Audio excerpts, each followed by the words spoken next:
Մի քանի ցուցանիշ ձեզ ասեմ, ուրեմն հոսանքազրկումների միջին հաճախականության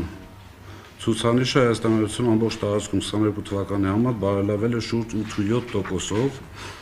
միջին տևողությունը հոսանքազրկումների բարելավել է 22 թվականի համեմատ 18.1%-ով,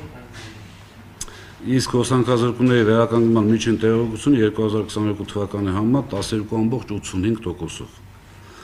Սա ինչ է փաստում, սա փաստում է, որ այն մարմինը, որը պետության կողմից լիազորված է համակարգելու հանրային ծառայությունների ոլորտը, խնդրում եմ սա շատ ուշադիր լինել, որովհետև այդտեղ է մեխը հենց, այդ մարմինը երբևիցե որևիցե ձևով չի գնահատել հետի աշխատանքը այսպես ճակերտների մեջ այնքան վատ, որը կարող է հանգեցնել այսպիսի զարգացումների։